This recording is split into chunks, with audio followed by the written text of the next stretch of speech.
Shifting now into book 3 takes us into Locke's analysis, his discussion of language. It's often said that philosophers prior to the 20th century didn't worry about language. Not true. Locke worries about language a lot. He says that language is essentially something, of course, that it's the way in which we communicate. It's that which really makes us human. It's an external sign of what's going on in the inside, and what's going on in the inside could never get out if it weren't for language.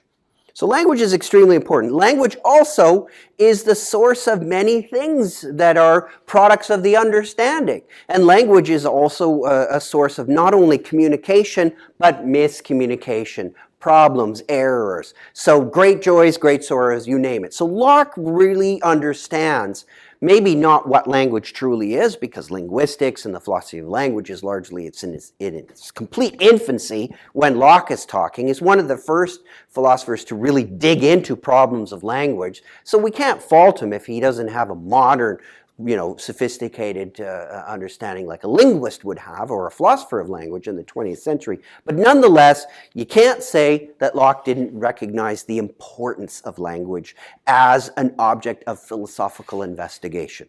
Now, he investigates it philosophically. What does he come up with? Well, Locke has, shall we say, a pretty common sense notion of language. But let's start off with how he does. He says, look, okay, God comes roaring into the picture. God is sprinkled throughout the essay and serves a number of functions. Locke thinks that we are made by God. There's no question about that. And God made us, and he made us such that we need social relations, and God implanted a natural inclination us to desire. Remember, tabula rasa doesn't mean nothing is there in the mind. No, we have a natural desire. We want to be social. We want to live with other people. So we need it and we want it. That's God for you. He also made us that we can make what Locke calls articulate sounds. Like saying stuff, words, the, and, it, board, whatever, you name it.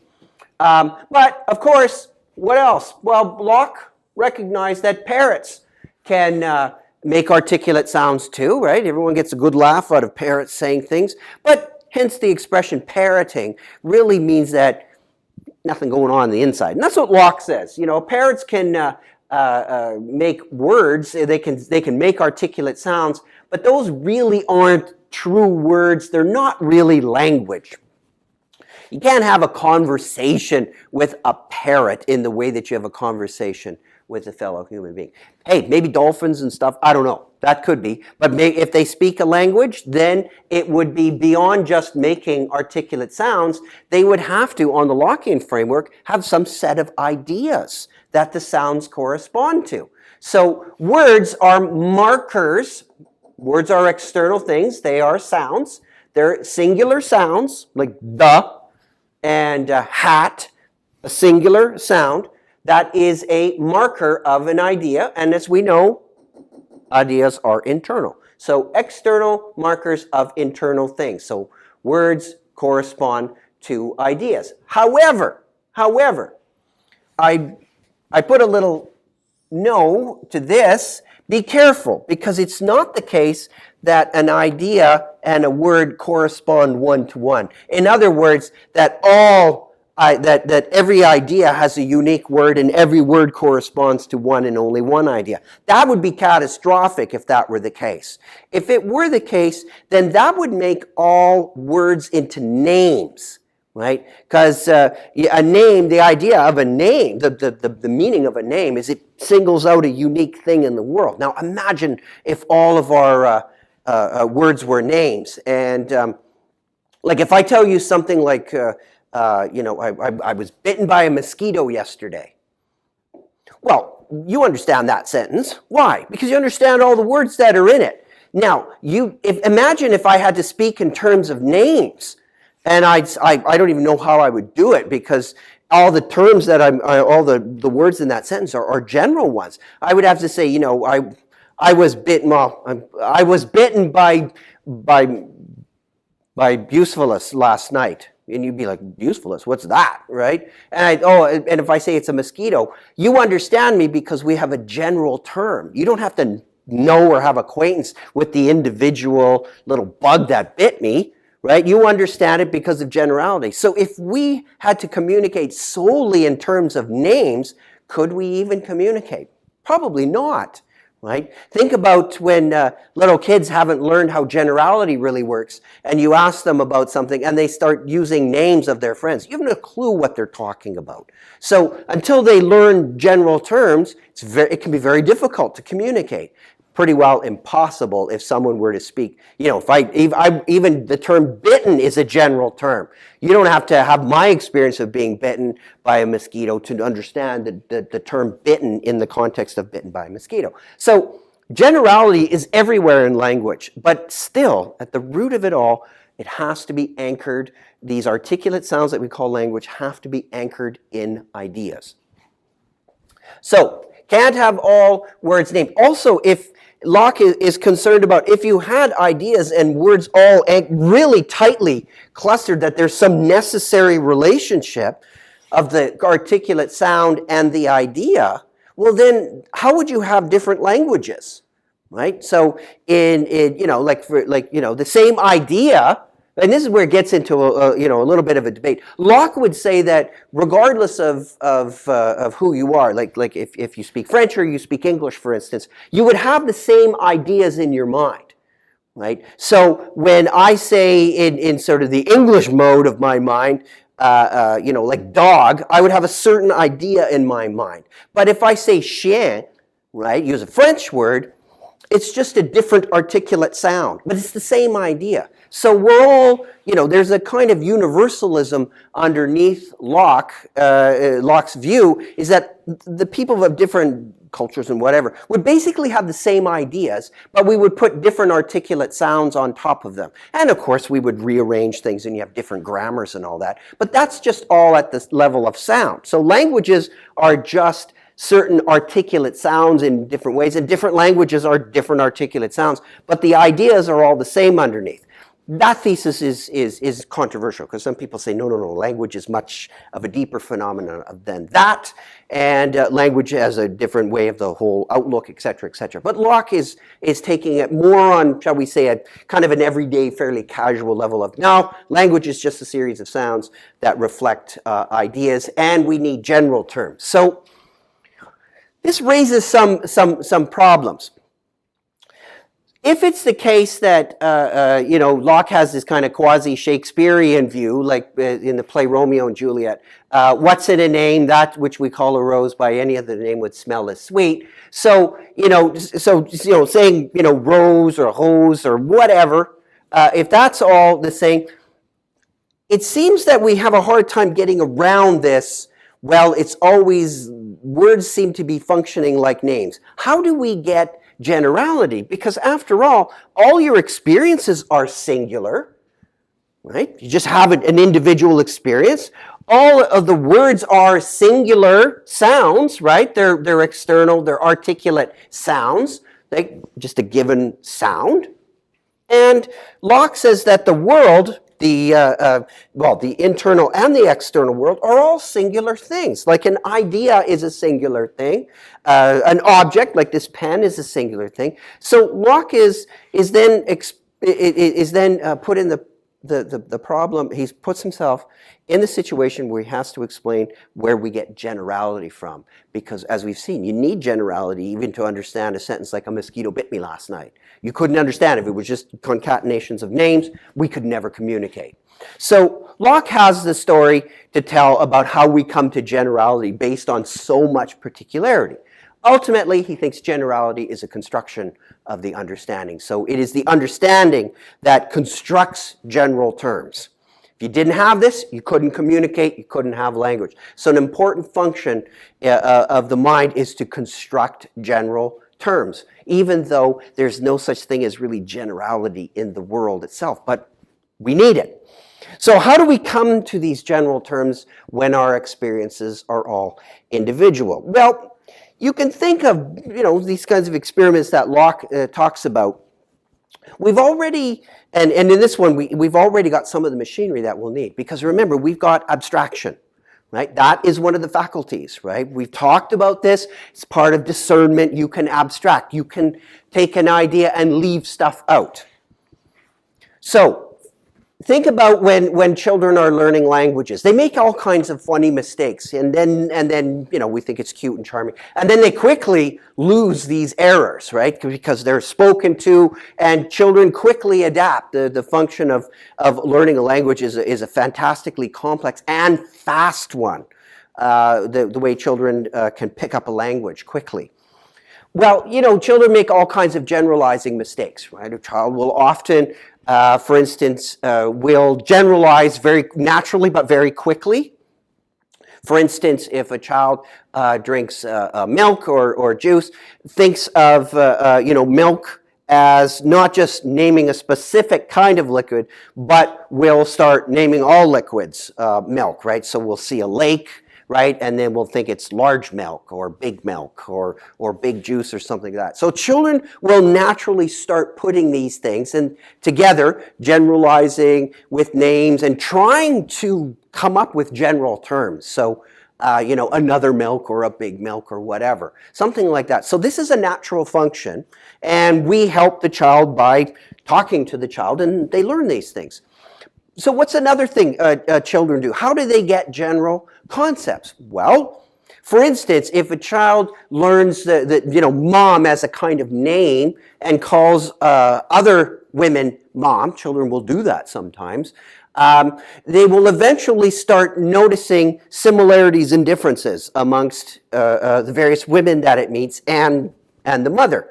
And what the mind can naturally do, the important thing is the mind can start discerning by, that is, noticing what's similar and abstracting from, getting rid of things. So as the child sees a number of women, it can gradually start abstracting from the differences. And by and large, what you'll get is through abstraction.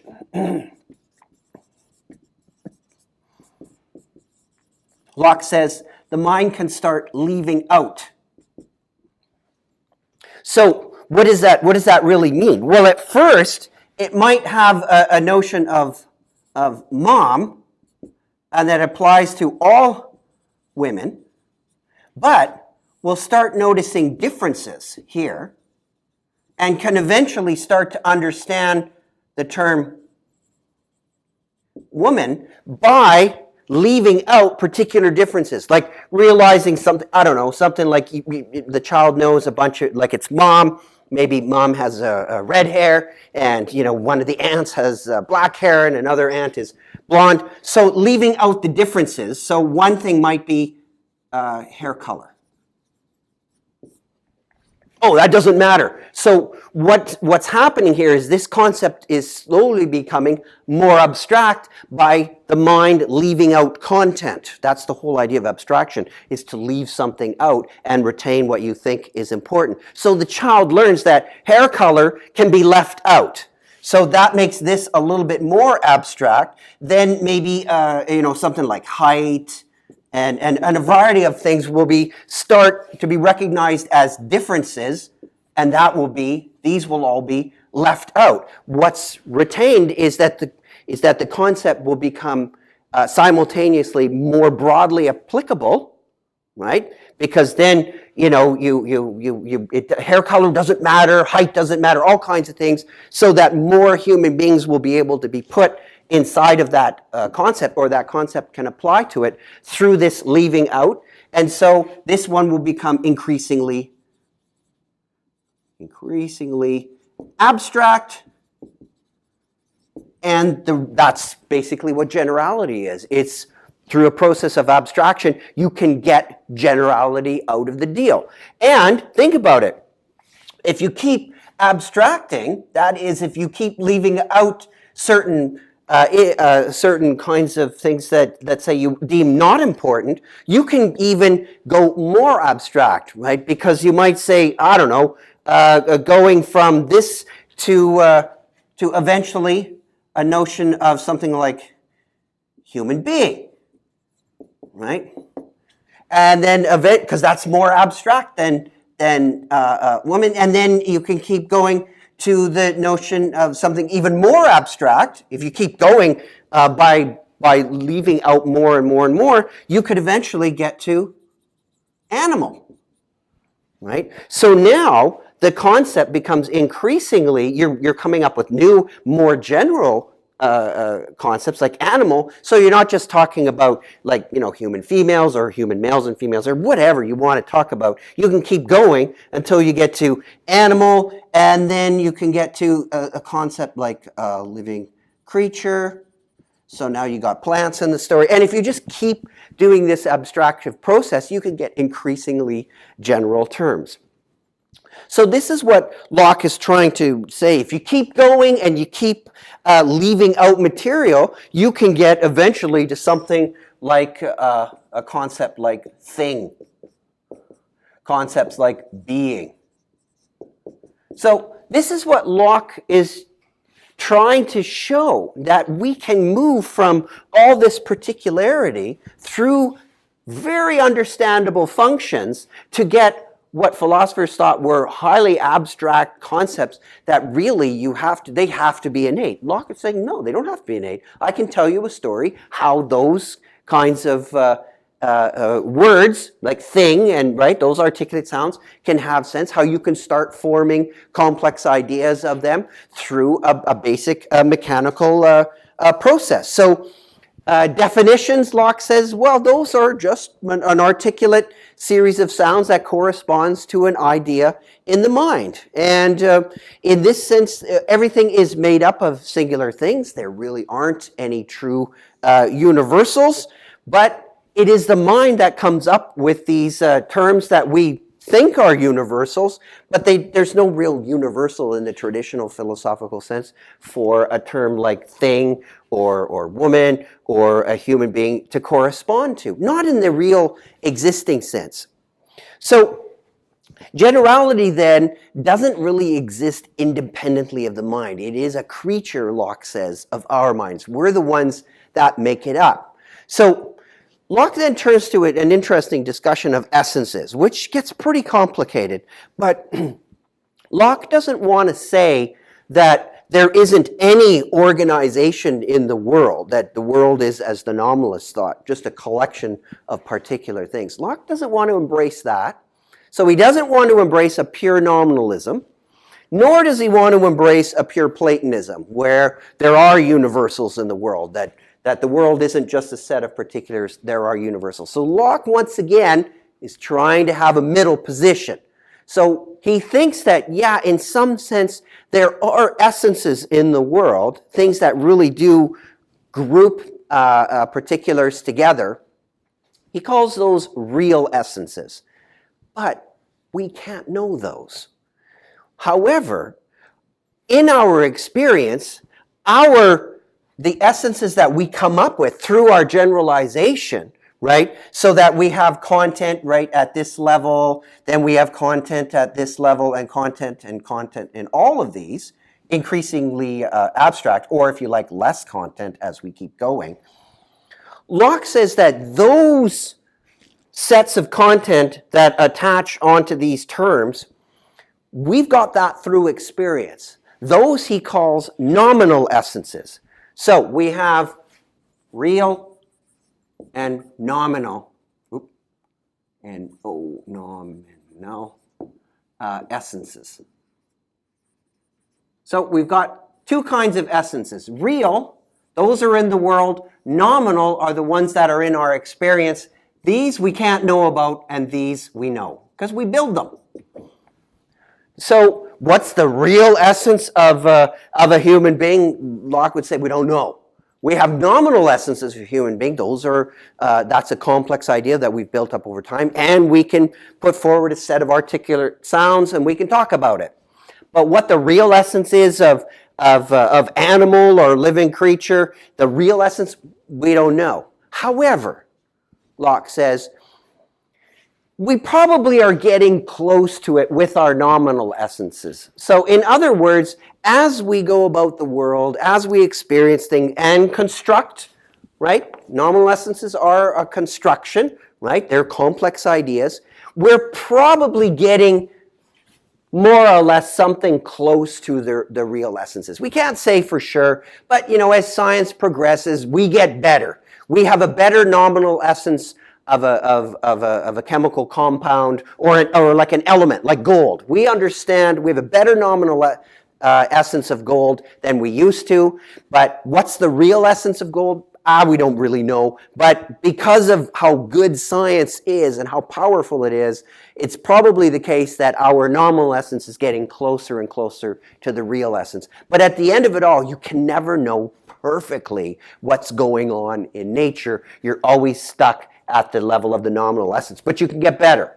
So in that sense, we can have real knowledge, but not knowledge that's perfectly in tune with nature, where we'd say it's absolutely identical, so that we could collapse this distinction between the nominal and the real essence with regards to nature. The only place where we could collapse that distinction, Locke says, if you recall, with respect to modes.